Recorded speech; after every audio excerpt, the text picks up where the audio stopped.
2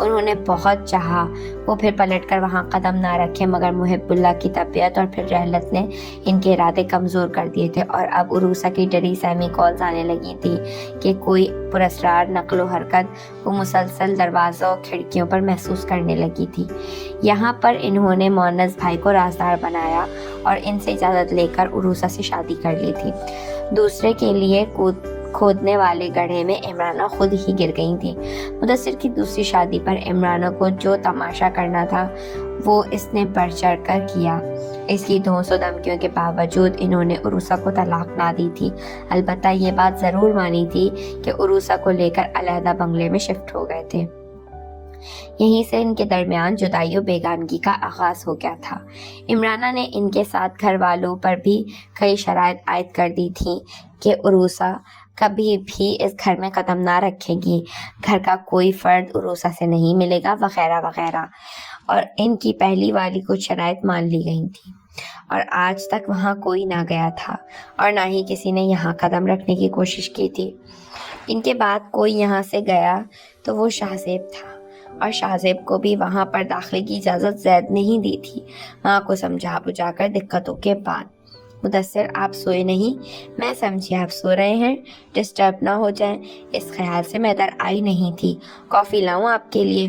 عروسہ white اور blue printed سوتی ساڑی میں ملبوس تھی۔ ان کی آواز مدثر کو ماضی کے سرابوں سے واپس لے آئی تھی۔ انہوں نے پرسوچ نگاہوں سے ان کی طرف دیکھا۔ سانولی رنگت، عام نقوش و دبلا پتلا سراپا، سادہ سے جوڑے میں سیاہ بالوں کی تعداد سفید بالوں سے قدرے کم تھی۔ آنکھوں پر نظر کی اینک لگائے وہ ایک بہت عام سی عورت لگ رہی تھی۔ وہ ان کے ساتھ باہر جاتے تو لوگ رشک کی نگاہ سے عروسہ کو دیکھتے تھے۔ ایک خوب رو پروقار باروب مرد کے ساتھ چلتی وہ اچھی نہیں لگتی تھی۔ آج آپ پھر ماضی کی خاک چھاننے لگے ہیں؟ معلوم بھی ہے اس ریت میں سوائے نوکیلے کانٹوں اور پتھروں کے کچھ اور نہیں ملے گا۔ ان کی نگاہ شناس تھی۔ ڈاکٹر نے آپ کو سوچنے سے منع کیا ہے نا، پھر بھی آپ بے معنی سوچوں کے صحراؤں میں بھٹکتے رہتے ہیں۔ ریسٹ کریں، میں کافی بنا کر لاتی ہوں۔ لمحہ گزرنے سے قبل ہی اس نے اپنے گلے کے گرد لپیٹے گئے بازوؤں کو اس طرح خود سے دور کیا گویا وہ بازو نہ ہو، سانپ بچھو ہوں۔ میں امینہ نہیں ہوں، ہا ہا ہا، ساریہ تنویر ہوں۔ مڑ کر دیکھا تو شوق لباس میں ساریہ کھڑی ہنس رہی تھی۔ اس کا انداز بے تکلف و بے جھجک سے آری تھا۔ وہ پیار لٹاتی نگاہوں سے اس کی طرف دیکھ رہی تھی۔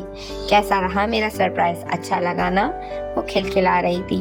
شٹ اپ، مجھے قطعی پسند نہیں ہے ایسی حرکتیں، آئندہ ایسا سوچنا بھی نہیں۔ اس کا لہجہ ہی نہیں، وجہ چہرے کے ہر عضو سے درشتگی و ناراضگی عیاں تھی۔ کیا کیا ہے میں نے ایسا جو آپ آگ بگولا ہو رہے ہیں؟ صرف چھوا ہے آپ کو، پیار کرتی ہوں، کیا اتنا بھی حق حاصل نہیں ہے کہ آپ کو چھو سکوں؟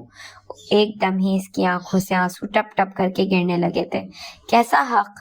کس نے دیا ہے حق تمہیں مجھ سے پیار کرنے کا؟ میں کسی سے پیار و محبت نہیں کرتا، نہ میں پیار محبت کو مانتا ہوں۔